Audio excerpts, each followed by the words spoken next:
Right from the signing of the host city agreement with Beijing, we had an absolute agreement that the arrangements for international journalists for free broadcasting and uncensored broadcasting would be exactly the same as any previous games. And that now, of course, includes open and uncensored access to the internet.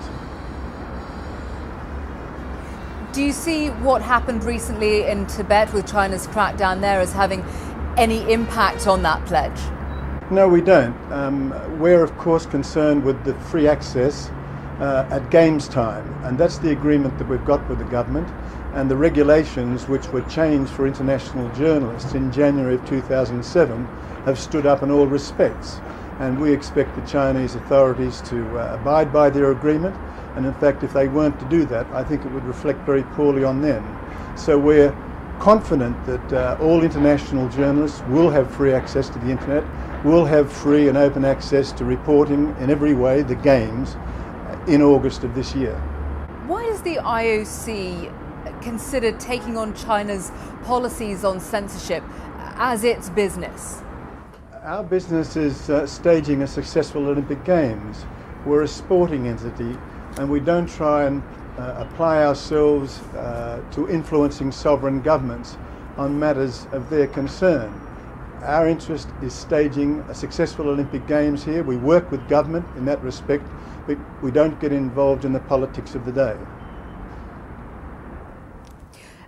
Despite what you're saying, that China seems to have come to the party on what you're asking them to do here, which is only a good thing, it's still in quite a tough position, isn't it? Because if it keeps tight controls in place, then it gets slammed. And if it lifts such restrictions on what journalists have access to, then it perhaps opens the door to other criticisms, such as what happened in Tibet, such as human rights. So how does China make what you're asking it to do work for them?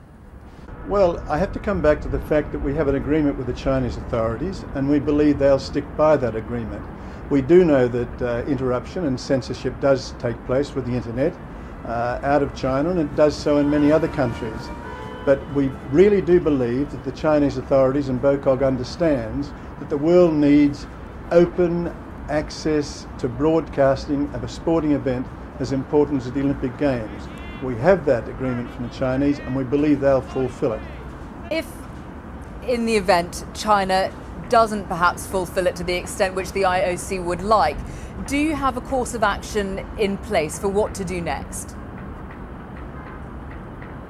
Well, of course, we can't wield any significant power other than persuasive power, but if there was a disruption or a failure for BOCOG and our Chinese friends to not live up to that agreement, we'd of course take immediate action to ask them to cooperate with us.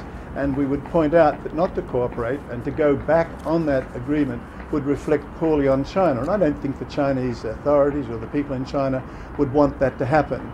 And so far in the 7 years that we've worked with BOCOG and the Chinese authorities at the municipal level and the state level, we've had full cooperation, and they've stood by every agreement and commitment that they've made. The facilities they've put in place are absolutely state-of-the-art. You could almost call them icon.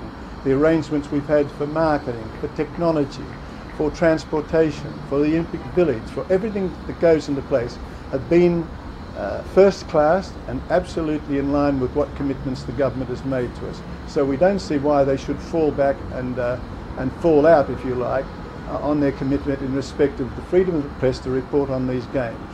I feel confident about that, and I'd rather not be hypothetical about what might happen if they don't do it. I just believe that they realise how important it is.